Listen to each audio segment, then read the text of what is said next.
प्यारे बच्चों, कोविड-19 के कारण आप सभी अपने अपने घरों में रहकर ही अपनी पढ़ाई कर रहे हैं। ऐसे समय में आप अपनी पढ़ाई को रोचक तरीके से सीख समझ सकें, इसके लिए झारखंड सरकार द्वारा प्रस्तुत किया जा रहा है हमारा दूरदर्शन हमारा विद्यालय कार्यक्रम। इसके माध्यम से आप प्रत्येक दिन सोमवार से शुक्रवार तक पूर्वाह्न 10 से 12 तथा अपराह्न 1 से 2 बजे तक अपनी अपनी कक्षाओं के अनुरूप कार्यक्रम देख सकेंगे। अब पढ़ाई नहीं रुकेगी। स्कूली शिक्षा एवं साक्षरता विभाग झारखंड। नमस्ते दोस्तों, आप सभी का स्वागत है। आज के इस वीडियो में हम दूरदर्शन के माध्यम से क्लास 10 की पढ़ाई करेंगे। तो चलिए देखते हैं कि हम आज क्या पढ़ेंगे। क्लास 10 में हम विज्ञान विषय में कार्बन एवं उसके यौगिक भाग 2 पढ़ेंगे और सामाजिक विज्ञान विषय में भारत में राष्ट्रवाद भाग 2 पढ़ेंगे। इन सभी वीडियो के साथ हम रोचक प्रश्नों को भी बनाएंगे और उनके जवाब भी देखेंगे। दोस्तों, आप सबसे उम्मीद है कि आपने अपनी कॉपी और कलम अपने साथ रखी होगी और आप सभी पाठ को पढ़ने के क्रम में ज़रूरी बातों को नोट भी करते जाएंगे। तो चलिए शुरू करते हैं आज का एपिसोड।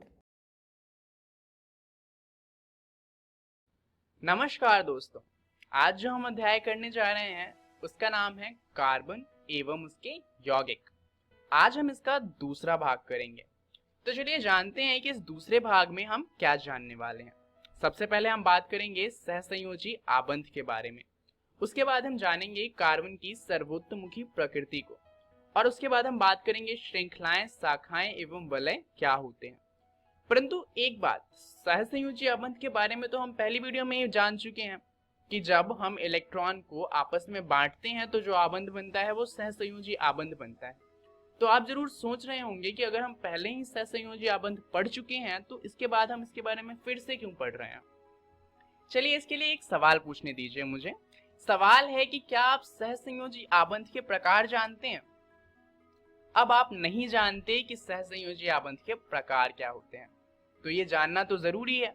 तो चलिए समझते हैं कि सहसंयोजी आबंध कितने प्रकार के होते हैं। दरअसल जो सहसंयोजी आबंध हैं वो इलेक्ट्रॉनों की संख्या के आधार पर 3 प्रकार के होते हैं। अब इलेक्ट्रॉनों की संख्या के आधार पर क्या मतलब है? हमने ये जाना था कि इलेक्ट्रॉन बांटने पे जो सहसंयोजी आबंध होता है वो बनता है। तो कितने इलेक्ट्रॉन बांटे गए हैं उसके आधार पर हम इन्हें अलग अलग भागों में बांटते हैं और उसी के आधार पर ये 3 प्रकार के होते हैं। सबसे पहला है एकल बंध। नाम से ही समझ आ रहा है कि यहाँ पर सिर्फ एक इलेक्ट्रॉन बांटा जाएगा। इसके लिए हम उदाहरण लेते हैं हाइड्रोजन का। हाइड्रोजन में क्या होता है कि परमाणु क्रमांक होता है 1, क्योंकि उसके पास एक ही इलेक्ट्रॉन होता है, एक ही प्रोटॉन होता है और एक ही न्यूट्रॉन होता है। तो यहाँ पर उसका इलेक्ट्रॉनिक विन्यास भी हो जाएगा 1, क्योंकि उसके पास एक ही इलेक्ट्रॉन है तो एक ही डालेगा अपने बाहर वाले कोश में। अब यहाँ पर उसकी संयोजकता कितनी हो जाएगी? 2 आ सकते हैं इलेक्ट्रॉन और उसके पास एक इलेक्ट्रॉन पहले से है, तो 2 - 1 यानी कि 1। तो संयोजकता कितनी हो जाएगी? 1। तो यहाँ पर उसे एक इलेक्ट्रॉन और चाहिए। अब हाइड्रोजन क्या करेगा, वो एक और हाइड्रोजन के एटम को ढूंढ के ले आएगा और उसको बोलेगा कि यार देख, मेरे पास एक इलेक्ट्रॉन है, तेरे पास भी एक इलेक्ट्रॉन है, हम दोनों क्या करते हैं आपस में अपना इलेक्ट्रॉन बांट लेते हैं। तो तेरे पास भी 2 इलेक्ट्रॉन हो जाएंगे और मेरे पास भी 2 इलेक्ट्रॉन हो जाएंगे। तो तेरा भी बाहर वाला कोश पूरा भर जाएगा और मेरा भी पूरा भर जाएगा, दोनों का फायदा हो रहा है। तो दूसरा हाइड्रोजन भी कहेगा हाँ सही बात है, और दोनों क्या करेंगे आपस में जो अपना इलेक्ट्रॉन है उसको बांट लेंगे और इससे एक आबंध बनेगा जिसे कहा जाएगा सहसंयोजी आबंध। और उसे हम एकल बंध भी कह सकते हैं क्योंकि यहाँ पर सिर्फ एक इलेक्ट्रॉन बांटा गया है। तो इसे दिखाने के 2 तरीके हैं। आप हाइड्रोजन का एटम यानी कि H लिखकर 2 डॉट बनाकर यहाँ पर गोले बना सकते हैं, यह एकल बंध को दर्शाता है। या फिर आप क्या कर सकते हैं, 2 हाइड्रोजन के बीच में एक सिंगल लाइन को खींच देंगे तो वो भी एकल बंध को दर्शाता है। चलिए अब बात करते हैं दोहरे बंध की। तो दोहरे बंध का भी नाम से ही समझ में आता है कि यहाँ पर 2 इलेक्ट्रॉन जो होंगे वो बांटे जाएंगे। इसे समझने के लिए हम उदाहरण लेंगे ऑक्सीजन का। ऑक्सीजन जो है उसका इलेक्ट्रॉनिक नंबर यानी कि जो परमाणु क्रमांक होता है वो होता है 8। तो यानी कि उसके K शेल में 2 इलेक्ट्रॉन होंगे और बाहर वाला जो शेल है उसमें 6 इलेक्ट्रॉन होंगे। तो इसलिए इलेक्ट्रॉनिक विन्यास हो गया 2,6। अब इसका संयोजकता कितना हो जाएगा? इसके बाहर वाले कोश में 6 इलेक्ट्रॉन पहले से हैं और टोटल 8 आ सकते हैं। तो ये तो आसान सा मैथ है, 8 - 6 बराबर में 2, तो उसकी संयोजकता कितनी हो जाएगी? 2। यानी कि ऑक्सीजन को 2 इलेक्ट्रॉन और चाहिए। अब वो क्या करेगा? वो भी एक ऑक्सीजन को ढूंढ लाएगा। अब इस ऑक्सीजन को भी कितने इलेक्ट्रॉन चाहिए? 2। तो ये दोनों क्या करेंगे? आपस में अपने 2 इलेक्ट्रॉन्स को बांट लेंगे। तो उससे क्या होगा? अब आप देखिए, दोनों गोलों में ही 8 इलेक्ट्रॉन है, यानी कि दोनों जो ऑक्सीजन है उनका जो संयोजकता कोश है, बाहर वाला कोश, वो पूरी तरीके से भर चुका है और इसे कहा जाता है दोहरा बंध। इसे दर्शाने के 2 तरीके हैं, या तो आप ऊपर जिस तरीके से दर्शाया गया है वैसे दर्शा सकते हैं, या एक और आसान तरीका है कि दोनों तरफ आप ऑक्सीजन का O लिखकर बीच में 2 डंडे खींच सकते हैं। यहाँ पर जो ये दोहरा बंध बना है उससे एक बहुत फेमस और बहुत ही ज्यादा महत्वपूर्ण कंपाउंड बनता है जो कि है ऑक्सीजन गैस। चलिए अब देखते हैं तीसरे प्रकार का सहसंयोजी आबंध जो कि है त्रियाबंध। यहाँ पर हम बात करेंगे नाइट्रोजन की। यहाँ पर 3 इलेक्ट्रॉन आपस में बांटे जाएंगे। तो नाइट्रोजन का परमाणु क्रमांक होता है 7, तो उसका इलेक्ट्रॉनिक विन्यास हो जाएगा 2,5, यानी कि 2 इलेक्ट्रॉन अंदर वाले शेल में होंगे और बाकी के 5 जो होंगे वो बाहर वाले कोश में होंगे। और इसकी संयोजकता हो जाएगी 8 - 5, क्योंकि बाहर वाले कोश में 8 इलेक्ट्रॉन आ सकते हैं और 5 पहले से हैं। तो संयोजकता हो जाएगी 3, यानी कि उसे 3 और इलेक्ट्रॉन चाहिए। तो वो क्या करेगा? वो एक नाइट्रोजन को ढूंढ के लाएगा और उसको बोलेगा कि 3 इलेक्ट्रॉन आपस में बांट लेते हैं। उससे क्या होगा कि दूसरे नाइट्रोजन के पास भी 8 इलेक्ट्रॉन हो जाएंगे और इसके पास भी 8 इलेक्ट्रॉन हो जाएंगे। तो यहाँ पर ये दोनों ही आपस में 3 इलेक्ट्रॉन आपस में बांट लेंगे और इस तरीके से आप देखेंगे कि हर गोले में 8 इलेक्ट्रॉन हैं। यहाँ पर आप इसे कुछ इस तरीके से भी दर्शा सकते हैं, दोनों ही नाइट्रोजन के बीच में 3 डंडे डालकर। तो ये थे सहसंयोजी आबंध। चलिए अब जानते हैं कार्बन की सर्वोत्तमुखी प्रकृति के बारे में। अब इसे जानने से पहले एक बात जानते हैं कि कार्बन लगभग 30 लाख से भी ज्यादा तरह के यौगिक बना सकता है और 30 लाख बहुत ज्यादा होते हैं। तो कोई तो रीजन होगा और यही कारण है कि कार्बन इतने सारे कंपाउंड बनाता है और इसलिए ये इतना ज्यादा महत्वपूर्ण होता है। तो आखिर ये ऐसा कैसे कर पाता है? चलिए समझते हैं।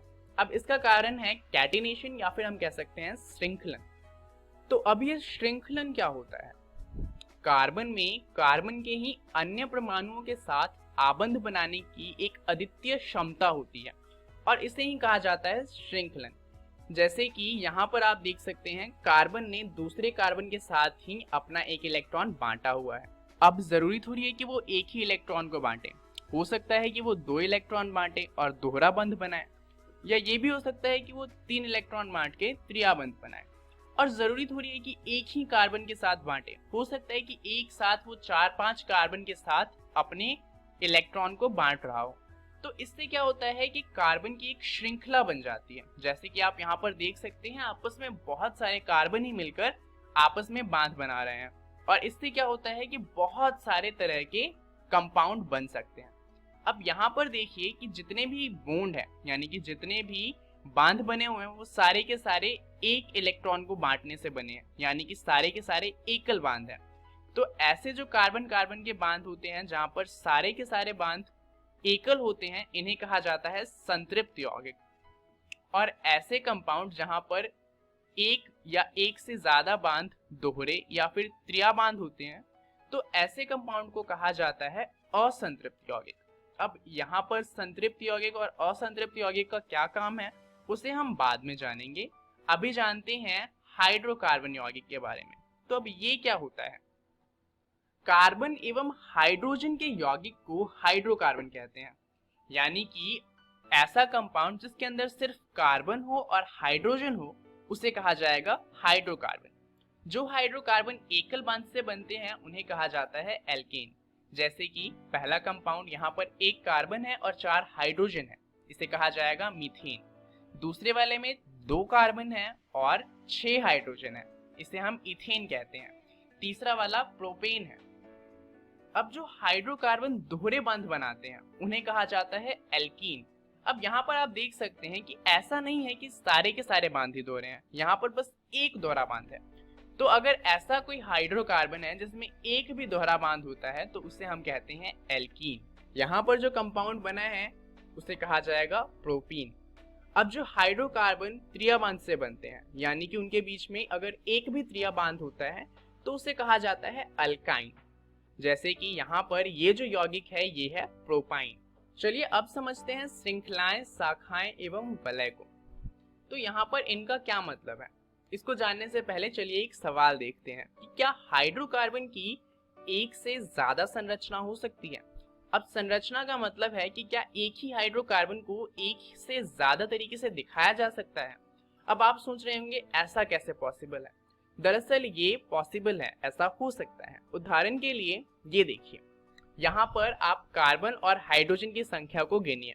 अगर आप गिनेंगे तो आप पाएंगे यहाँ पर 4 कार्बन है और 10 हाइड्रोजन है।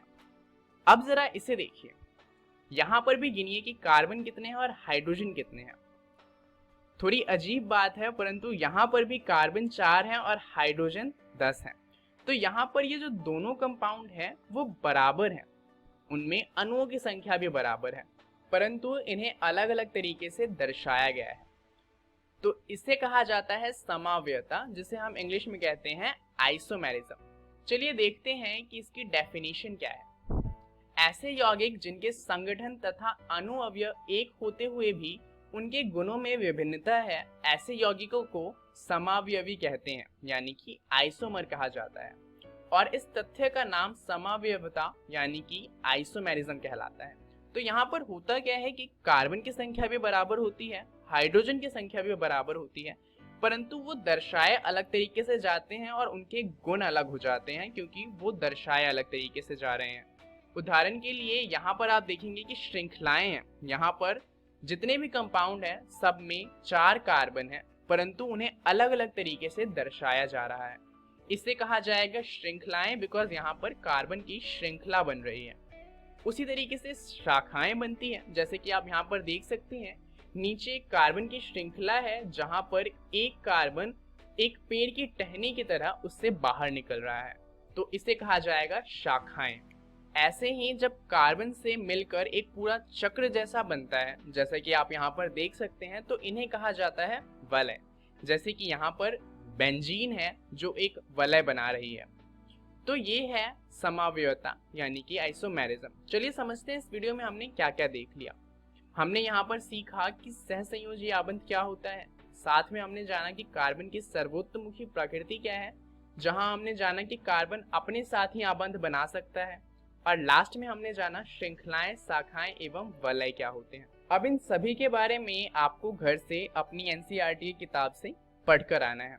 अगली वीडियो में हम बात करेंगे प्रकार्यात्मक समूह के बारे में, और साथ में हम जानेंगे समजातीय श्रेणी को, और आखिर में हम बात करेंगे कार्बनिक यौगिकों की नाम पद्धति के बारे में, जहां हम सीखेंगे कि ये जो कार्बन के कंपाउंड हैं उनका नाम कैसे रखा जाता है। इस वीडियो के लिए इतना ही, धन्यवाद। क्विज 2। पहला प्रश्न, हाइड्रोकार्बन की एक से ज़्यादा संरचना क्या कहलाती है?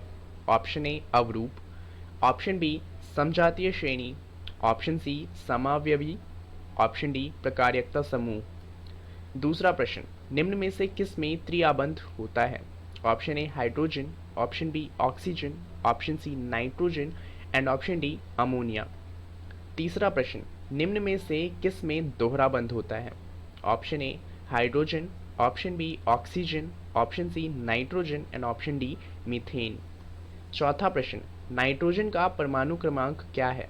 Option A 3, option B 4, option C 5 and option D 7। पांचवा प्रश्न, जो हाइड्रोकार्बन एकल बंध से बनते हैं उन्हें क्या कहा जाता है? Option A alkane, option B श्रृंखलन, option C alkyne and option D alkyne.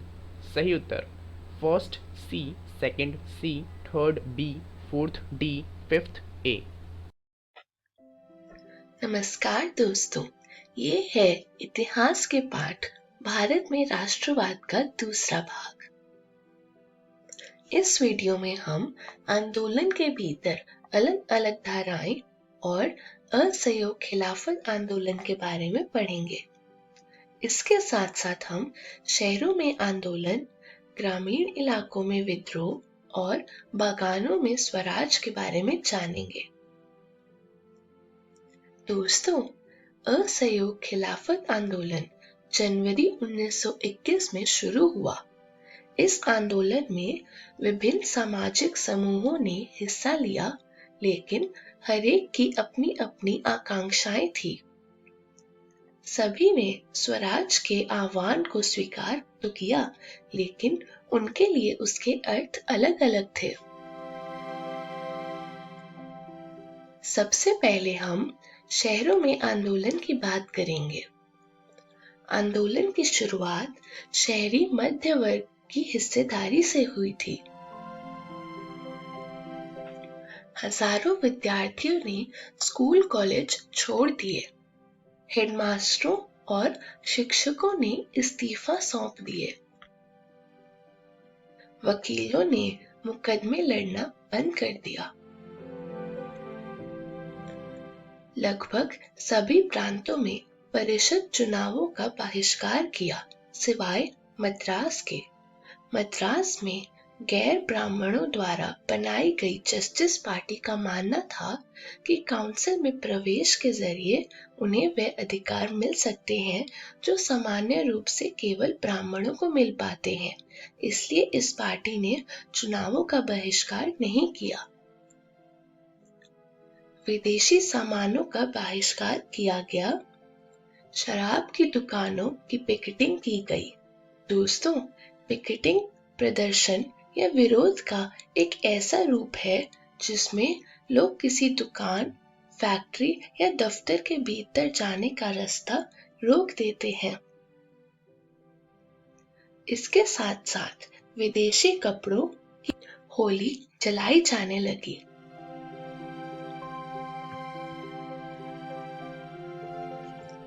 उन्नीस सौ 21 से 1922 के बीच विदेशी कपड़ों का आयात आधा रह गया था। बहुत सारे स्थानों पर व्यापारियों ने विदेशी चीजों का व्यापार करने या विदेशी व्यापार में पैसा लगाने से इनकार कर दिया।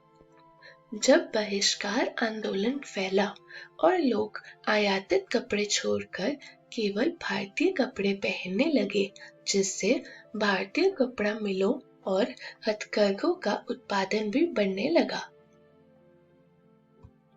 कुछ समय बाद शहरों में यह आंदोलन धीमा पड़ने लगा। इसके कई कारण थे। खादी का कपड़ा मिलों के कपड़ों के मुकाबले महंगा होता था और गरीब उसे नहीं खरीद सकते थे। वे मिलों के कपड़ों को लंबे समय तक बहिष्कार कैसे कर सकते थे? ब्रिटिश संस्थानों के बहिष्कार से भी समस्या पैदा हो गई। आंदोलन की कामयाबी के लिए वैकल्पिक भारतीय संस्थानों की स्थापना जरूरी थी, ताकि ब्रिटिश संस्थानों के स्थान पर उनका प्रयोग किया जा सके। लेकिन वैकल्पिक संस्थानों की स्थापना की प्रक्रिया बहुत धीमी थी। फलस्वरूप विद्यार्थी और शिक्षक सरकारी स्कूलों में लौटने लगे और वकील दोबारा सरकारी अदालतों में दिखाई देने लगे। दोस्तों, अब बात करते हैं ग्रामीण इलाकों में विद्रोह की। इसमें हम बात करेंगे किसानों व आदिवासियों के संघर्ष की। उनका आंदोलन तालुकदारों और जमींदारों के खिलाफ था, जो किसानों से भारी भरकम लगान और तरह तरह के कर वसूल कर रहे थे। किसानों को बेकार करनी पड़ रही थी। बेकार मतलब बिना किसी पारिश्रमिक के काम करवाना। किसानों की मांग थी कि लगान कम किया जाए, बेकार खत्म हो और दमनकारी जमींदारों का सामाजिक बहिष्कार किया जाए। बहुत सारे स्थानों पर जमींदारों को नाई धोबी की सुविधाओं से भी वंचित करने के लिए पंचायतों ने नाई धोबी बंद का फैसला किया। 1921 में जब आंदोलन फैला तो तालुकदारों और व्यापारियों के मकानों पर हमले होने लगे, बाजारों में लूटपाट होने लगी और अनाज के गोदामों पर कब्जा कर लिया गया। अक्टूबर 1920 में अवध किसान सभा बनाई गई।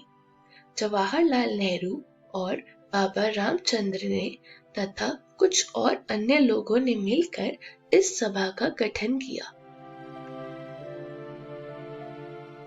अब बात करते हैं आदिवासियों की।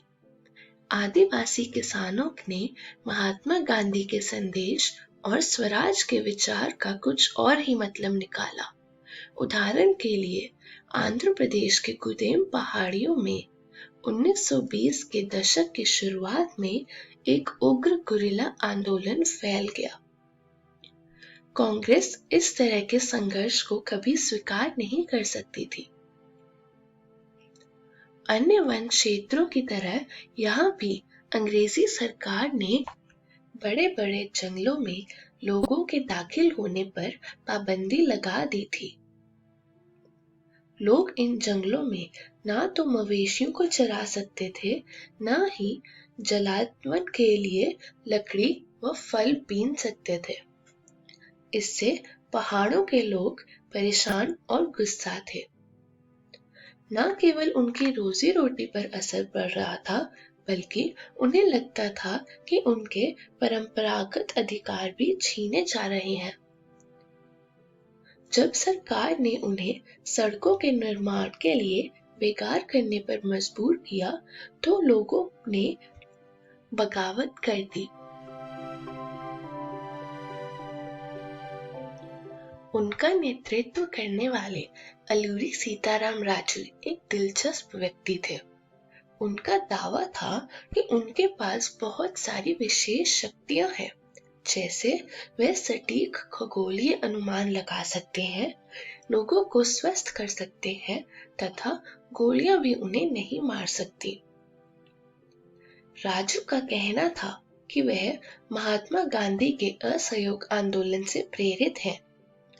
उन्होंने लोगों को खादी पहनने तथा शराब छोड़ने के लिए प्रेरित किया। साथ ही उन्होंने यह दावा भी किया कि भारत अहिंसा के बल पर नहीं, बल्कि केवल बल प्रयोग के जरिए आजाद हो सकता है।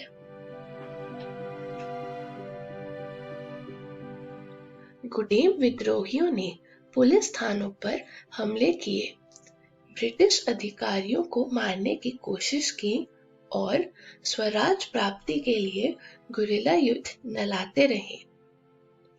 1924 में राजू को फांसी दे दी गई।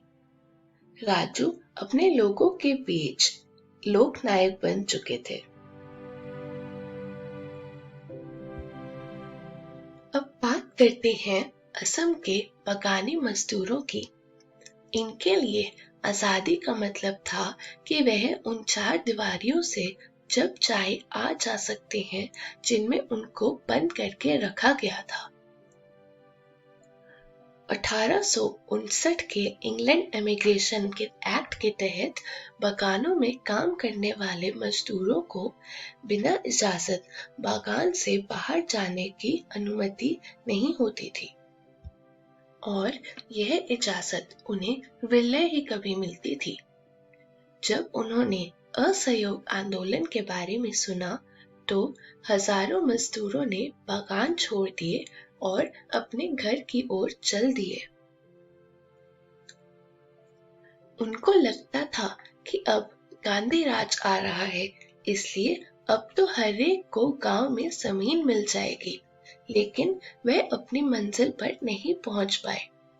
रेलवे और स्टीमरों की हड़ताल के कारण वे रास्ते में ही फंसे रह गए। उन्हें पुलिस ने पकड़ लिया और उनकी बुरी तरह पिटाई हुई। इन स्थानीय आंदोलनों की अपेक्षाओं और दृष्टियों को कांग्रेस के कार्यक्रम में परिभाषित नहीं किया गया था। उन्होंने तो स्वराज शब्द का अपने अपने हिसाब से अर्थ निकाल लिया था। उनके लिए यह एक ऐसे युग का द्योतक था जब सारे कष्ट और सारी मुसीबतें खत्म हो जाएंगी। फिर भी जब आदिवासियों ने गांधी जी के नाम का नारा लगाया और स्वतंत्र भारत की हुंकार भरी, तो वे एक अखिल भारतीय आंदोलन से भी भावनात्मक स्तर पर जुड़े हुए थे।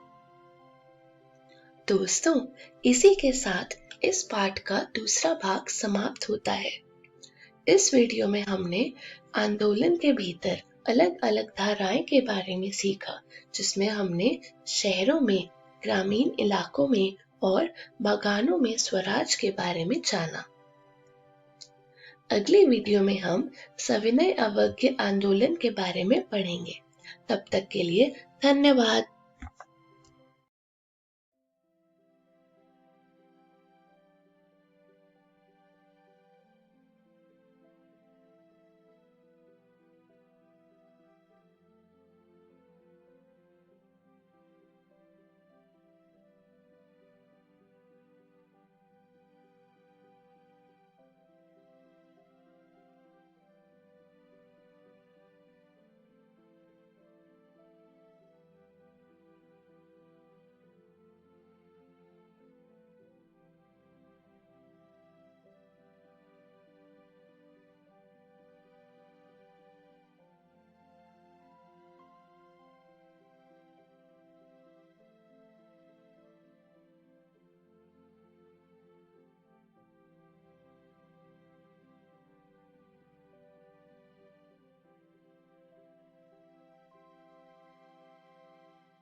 हेलो दोस्तों, आशा है आप सबको आज पाठ पढ़ के बहुत मज़ा आया होगा। तो चलिए देखते हैं कि आज हमने क्या पढ़ा। आज क्लास 10 में हमने विज्ञान विषय में कार्बन एवं उसके यौगिक भाग 2 की पढ़ाई की और सामाजिक विज्ञान विषय में भारत में राष्ट्रवाद भाग 2 पढ़ा और इन वीडियो पर आधारित रोचक प्रश्नों को भी बनाया। अब देखते हैं दोस्तों कि हम कल क्या पढ़ेंगे। दोस्तों, क्लास 12 में गणित में सदिश बीजगणित भाग 3 पढ़ेंगे और भौतिक विज्ञान में चुंबकत्व एवं द्रव्य भाग 2 की पढ़ाई करेंगे। इस प्रसारण से संबंधित सुझाव, अपने प्रश्न इत्यादि आप हमें jcertrg@gmail.com तथा टोल फ्री नंबर 1800 5728 585 पर संपर्क कर सकते हैं।